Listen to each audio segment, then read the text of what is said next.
eh, babayaran pa ba natin yon ng 300,000 a month? Think about that, Bombo Justin, ha? 300,000 a month. Sahod pa lang yun.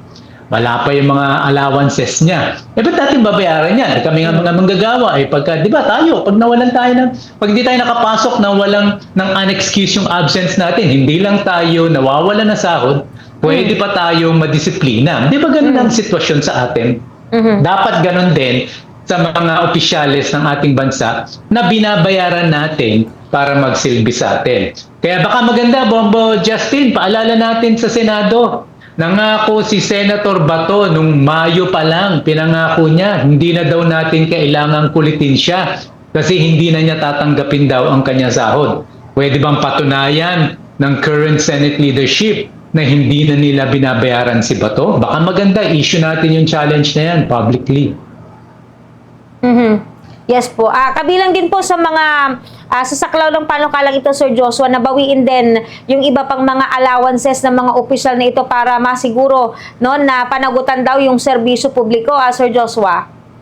Ay tama yun kasi hindi naman earned yun eh, di ba? Kung hindi nila ginamit yung oras nila para pagsilbihan tayo, ay tama lang na ibalik nila yung kinubra nila na sahod. No, alam mo, sa totoo lang, napakaraming ganyan. Kahit nga lang sa ILO eh. Alam mo, di ba, pagka nagka-ILO every year, no, marami ako nakikita mga kongresista doon. No? At mga senador, magpapakita lang sa opening. Pagkatapos wala na, naglalamyer na sa buong Europa. Bayad yung mga yon. No? Ay dapat, sigilin natin yung mga yan. Sir Joshua, by the way, nabanggit po niyo yung ILO, yung ILO, ano? Nakasama din po ang sentro sa mga nagtungo po na delegasyon po ng Pilipinas sa Geneva, Switzerland.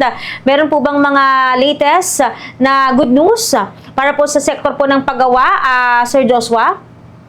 Ay, meron pong good news at saka bad news. Unahin na natin ang good news. Ang good news ay meron na po ngayong global standard o tinatawag nilang ILO Convention para po sa mga platform workers. Ito po yung mga manggagawa na nangangailangan ng app, no? Yung pumasok muna sila sa app at gamitin ito para sila makapagtrabaho. Tulad po ng mga food delivery riders natin. Tulad ng ilang mga ngayon, nauuso na rin, pati mga tubero, mga painters, mga mason, hinahire na rin using an app. Nababalitaan na namin yan. So naglabas na po ng convention ang ILO.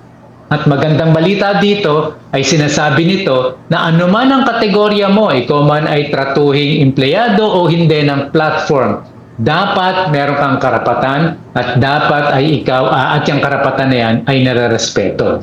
Kaya maganda pong tungtungan ito para finally ma-address na natin ang napakalalang sitwasyon ng mga manggagawa na nagtatrabaho sa mga platform tulad halimbawa ng mga food delivery riders natin. Kaya yan ang magandang balita, Bombo Justin. The bad news, however, is that once again, yung ILO ay ni-review ang performance ng Pilipinas, yung pag-adhere nito o yung pagpapatupad nito sa ILO Convention na tungkol naman sa collective bargaining.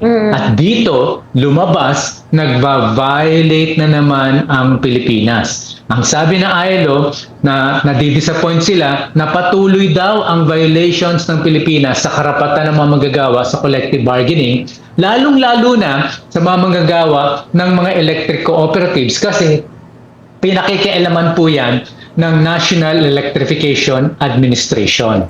Nagkaroon na po ng kasunduan dati, last year. Nagkaroon ng kasunduan na nabuburahin na po ng NEA ang mga patakaran nila na kung saan sila'y nakikialam sa collective bargaining ng manggagawa. Ang ginawa po nila ay sinuspend lamang, hindi pa binura. Kaya magandang desisyon ito para sa mga manggagawa, para sabihin sa NEA naman, no, finally, pwede ba buwagin na yan, tanggalin na yan, kasi kung suspension lang, pwede pa uling ibalik yan.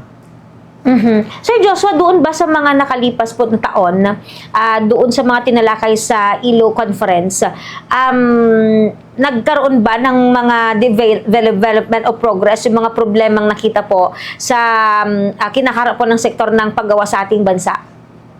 Meron naman pong mga nagagawang pagbabago sa ating mga patakaran, pero meron ding mga hindi rin pinapansin ng gobyerno. Halimbawa, noong 2023, no, kung tama ang aking pagkakaalala, nagpadala po ng investigasyon ang ILO sa Pilipinas. Ito yung tinatawag na ILO High Level Tripartite Mission. Naglabas po yan ng isang kompletong rekomendasyon kung paanong titigilan na ang red tagging at saka yung mga trade union harassment na naranasan sa Pilipinas. Lalong-lalo na yung mga patayan. Kasi kung maalala niyo, nung panahon ho, nung previous administration,